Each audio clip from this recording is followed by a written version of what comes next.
안녕하세요. 닥터유 유태호입니다. 오늘의 주제는 당뇨 완치 훈련입니다. 당뇨가 완치된다니요? 좀 낯설죠? 근데 그렇지 않습니다. 당뇨도 완치할 수 있습니다. 훈련으로. 38세의 직장인이 닥터유의 진료실을 방문했습니다. 표면적인 이유는요, 이분이 갑자기 그 오른쪽 얼굴에 안면신경마비가 한 방에서는 구안화사라고 그러죠. 이렇게 돌아가는 겁니다. 한쪽으로 돌아가는 거거든요. 마비가 돼가지고. 네. 이게 이제 이유였지만은 실제는 뭐가 걱정이었냐면은 이분이 몇 년 전부터 혈당이 높다, 당뇨가 있다라는 말을 들었어요. 그래서 병원에서는 계속 약 먹어라 그랬는데 이분이 그걸 무시하고 있었던 거죠. 그래서 이분의 질문은 뭐였냐면은 내가 당뇨를 무시해서, 즉 당뇨약을 먹지 않아서 이 안면신경마비가 온 거 아니냐, 이게 이제 걱정이었죠. 조금 관련은 있는데요. 직접적인 관련은 없습니다. 안면신경마비는 안면신경마비고 당뇨는 이제 당뇨인 거죠. 이분의 그 혈당 수치가요, 234. 굉장히 높죠. 그러니까 공복시 혈당, 공복 혈당 수치거든요. 그래서 100 미만이 정상입니다. 그런데 234였고요. 또 하나 중요한 수치가 있는데요. 당화 혈색소라고 합니다.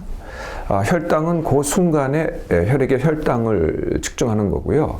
당화 혈색소라는 검사는요, 지난 2개월 정도 혈당이 어땠느냐, 이거를 이제 측정하는 수치인데요. 그것이 9.5입니다. 그러니까 정상이 6.0 미만이거든요. 그러니까 이 당화 혈색소 수치가 9.5다. 그러면 굉장히 조절 안 된 상태에서 상당히 오래 진행됐다라는 거죠. 이분은 당뇨만 갖고 있지 않았어요. 콜레스테롤도 높았습니다. 271. 남자는 콜레스테롤이 240까지 정상인데 271도 높았고요. 다행히 혈압은 133에 81. 약간 높고 그렇게 높지 않았습니다. 키는 174cm에 69kg. 제가 174cm거든요. 네. 그러니까 제가, 이분은 이제 69kg였습니다. 이분이요, 3개월 동안 약 없이 완치 훈련을 진행했습니다. 그 결과가 어떻게 됐을까요? 혈당은 90. 아까 234라 그랬죠. 234가 3개월 만에 90. 그 다음에 당화혈색소가 9.5에서 5.6. 그러니까 6.0 미만이 정상이죠. 다 정상으로 돌아왔고요. 콜레스테롤도 170으로 정상으로. 몸무게는요, 69kg에서 4kg 감량해서 65kg로 감량을 했습니다. 그리고 이 3개월 동안 안면신경마비가 90% 이상이 회복됐습니다. 다시 제자리를 찾게 됐죠. 약간 이렇게 미소 지을 때만 좀 남아있고, 대부분은 그냥 보통 볼 때는 전혀 정상인 얼굴이 된 거죠. 네, 이게 어떻게 이렇게 됐을까요? 그동안 여러분들이 익숙하게 들었던 거는요, 당뇨는 완치되지 않는다. 그 이유가 뭐냐? 당뇨의 핵심은 인슐린이잖아요. 인슐린은 이제 췌장에 베타셀이라는 데서, 베타세포라는 데서 분비가 됩니다. 췌장 속에 있습니다. 거기서 분비가 되는데 이게 분비가 제대로 되지 않는 거죠. 그러니까 100을 분비해야 되는데 50개는 분비가 안 된다. 어떤 이유든 간에 이게 대부분의 원인은 추종입니다. 바이러스 때문에 그 베타세포가 파괴됐다든지, 아니면은 자가 면역 때문에 파괴됐다든지, 아니면 유전적인 소질 때문에 파괴됐다든지, 하여튼 어떤 이유든지 이게 파괴가 돼서, 베타세포가 파괴가 돼서 인슐린 공급이 줄어든 상태. 따라서 이것을 한번 이렇게 이제 파괴가 되잖아요. 그럼 이걸 회복시킬 수 있는 방법이 현재 없습니다. 췌장세포를 이식하는 방법이 아직 실험적으로 진행되고 있긴 하지만은 그 자체를 바꿀 수는 없는 거죠. 이거는 반복적으로 드러났습니다. 그러니까 이미 파괴된 베타세포를 갖다가 회복시킬 수는 없다. 그러니까 어떻게 해야 돼요? 네, 그걸 회복시킬 수 없으니까 인슐린을 공급을 해줘야 됩니다. 그러니까 인슐린을 공급하는 것은 주사를 맞던가 아니면은 인슐린 펌프를 달던가. 네, 이런 방법이 있고요. 이제 그 다음에 약을 쓰는 방법인데, 약에는 크게 두 가지 종류로 나눕니다. 첫째 종류는요, 그러니까 인슐린을 저장하고 있는 췌장의 세포들이 있잖아요. 그러니까 새로 만든 게 아니라 저장되어 있는 것 갖다가 쥐어 짜는 약입니다. 이게 거의, 그러니까 인슐린이 분비되는 거죠. 그러니까 인슐린 주사만큼 효과가 있습니다. 근데 이게 뭐가 문제냐면은 그나마 있는 것들을 전부 다 쥐어짜니까 점점 시간이 갈수록 어떻게 되겠어요? 네, 인슐린이 고갈되게 되죠. 그럼 당뇨가 더 심해지는 겁니다. 그 다음 단계 약이 뭐냐면은 인슐린을 쥐어짜는 게 아니고요. 분비된 인슐린의 효율성을 증가시키는 약입니다. 그래서 이거는 효과가 좀 떨어지기는 한데 대신 인슐린을 쥐어짜지 않기 때문에 고갈시키지는 않는 거죠.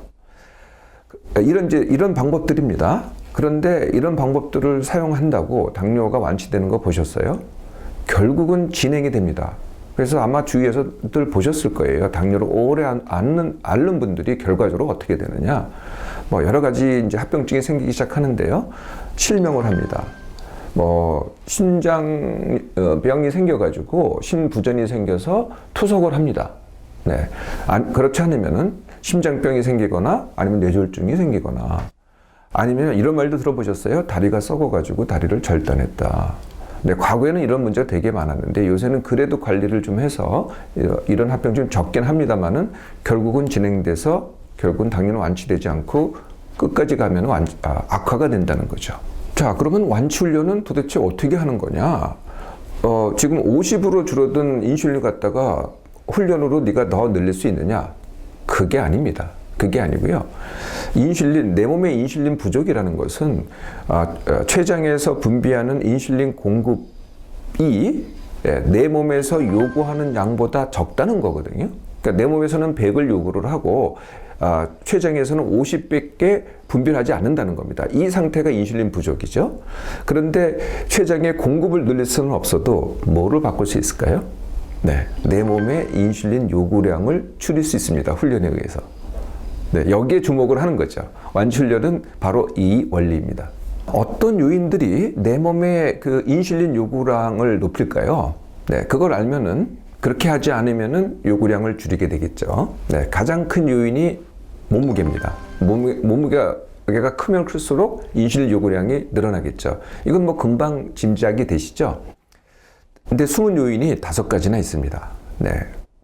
체중이 가장 중요한 요소고요. 두 번째 요인이 뭐냐면은 힘듦입니다. 네, 힘듦, 스트레스. 내가 힘들어서 막 그냥 뭐 힘들게 하루를 살아가잖아요. 그러면은 체중은 똑같은데도 인슐린 요구량이 늘어납니다. 더 많은 걸 해야 되기 때문에 힘듦입니다. 세 번째가요. 이것도 힘듦을 일으키긴 하지만은 예민한 몸마음을 갖고 있는 사람들이 있어요. 네, 또는 예민한 성격이라고도 하죠. 네, 같은 상황에서 반응이 큰 사람, 반응이 민감한 사람들, 이런 분들도 인슐린 요구량이 높습니다. 네 번째가요, 숙면을 하지 못하는 사람들. 네, 자꾸 이게 숙면하지 못하는 걸 비숙면이라고 하거든요. 네, 비숙면인 사람들이 또 인슐린 요구량이 높습니다. 식사나 또는 삶 자체가 불규칙적인 사람들. 네, 이런 사람들도 보통 규칙적인 사람들보다 인슐린 요구량이 늘어납니다. 자, 한 가지 더 있습니다. 운동을 안 하는 사람들이 운동을 하는 사람들에 비해서 인슐린 요구량이 늘어납니다. 자, 이렇게 6가지를 해결하면요, 당뇨도 완치가 되는 거죠. 원인이 6가지니까 6가지를 하나씩 해결하면 돼요. 네, 체중이 많다. 이거는 감량 다지기 훈련을 하면 되겠죠. 두 번째, 힘들다. 이거는 닥터이가 계속 얘기하는 1 쉽게 하기 또는 3 쉽게 하기를 하면 됩니다. 쉽게 하기의 시작은요, 네, 아주 단순합니다. 그냥 나 자신한테 어떻게 하면 내가 이 상황에서 쉽게 하지? 라고 질문을 하는 겁니다. 진정으로 질문하면요, 네, 처음엔 막막하더라도 반드시 답이 나옵니다. 세 번째 원인, 예민한 성격 또는 몸 마음을 갖고 있는 사람들은 어떻게 하면 되느냐? 둔감 훈련을 하면 됩니다. 이것도 여러 번 소개를 해드렸는데요. 네 번째, 비숙면을 갖고 있는 사람들, 잠을 잘 못 자는 사람들은 쉼, 숙면 훈련을 하면 됩니다. 같은 시간에 일어나기, 그러면서 안졸기, 안자기라고 충분한 쉼을 하면은 내 몸이 알아서 나를 숙면하게 만들죠. 다섯 번째, 규칙적인 식사, 이것을 일정시라고 합니다. 같은 시간에 밥 먹기입니다. 네, 정해놓고 두 끼가 됐든 세 끼가 됐든. 그래서 내가 정해놓은 시간에 먹는 것을 주식이라고 하죠. 그 시간에는 반드시 먹는 것, 이게 주식입니다. 간식도 먹어도 돼요. 네, 그러니까 정해진 시간에 먹는 것, 이게 이제 간식인데요. 주식과 간식의 차이점은 주식은 정해진 시간에 먹고 반드시 먹는 거고요. 간식은 내가 먹고 싶을 때 먹는 거고, 또는 사정에 따라서 먹는 거고 먹어도 되고 안 먹어도 되는 게 간식입니다. 주식만 지키면은요 일정식이 되고 인슐린 요구량이 줄어드는 거죠. 이제 마지막으로 내가 운동을 안 하고 있다면은요, 네, 닥터 유가 제안하는 운동 방법은 매일 운동의 밀당이라는 겁니다. 네, 그러니까 뭐 어떤 운동을 얼마나 해야 되겠다 이거 다 간두시고요. 그냥 내가 오늘 할 수 있는 것부터 시작을 해보세요. 그런데 중요한 것은 운동을 하겠다 그러면 매일 해야 됩니다. 매일 운동의 밀당. 밀당은 뭐냐? 어제 한 운동을 기준으로 오늘 그게 괜찮았으면 오늘 그만큼 하든지 조금 더 하는 겁니다. 조금 더 하는 것을 밀기라고 하고요. 그래서 조금 더 했더니 그 다음날 보니까 이게 좀 심한 것 같아? 그러면 다시 되돌아가면 됩니다. 어제로. 네, 그걸 단기기라고 합니다. 그러니까 밀고 단기를 하면서 조금씩 늘려가는 거죠. 강도나 시간을. 당뇨는요, 전혀 불치병이 아닙니다. 발병한 지가 5년 이하라면은요, 거의 대부분이 훈련으로 완치할 수 있습니다. 5년 이후라고 하더라도요, 상당수가 완치하든지 최소한도 인슐린 또는 인슐린 펌프를 갖다가 약으로 바꿀 수 있습니다. 또 약을 보통은 많이 들이시게 돼요. 네, 훈련을 통해서 그 약을 반 이하로 줄일 수도 있습니다. 이 당뇨 완치 훈련하면요, 당뇨만 완치하는 게 아니에요. 사실 다른 그 만성 질병의 원인이 다 똑같거든요. 네, 뭐 고혈압, 콜레스테롤, 암 이렇게 다 똑같습니다. 그러니까 당뇨를 완치하면은 다른 만성 질병도 잇따르면 함께 완치가 되는 거죠. 주사와 약으로만 조절하시겠습니까? 당뇨를. 아니면 딱 한 번의 훈련으로 완치하겠습니까? 여러분들의 선택입니다.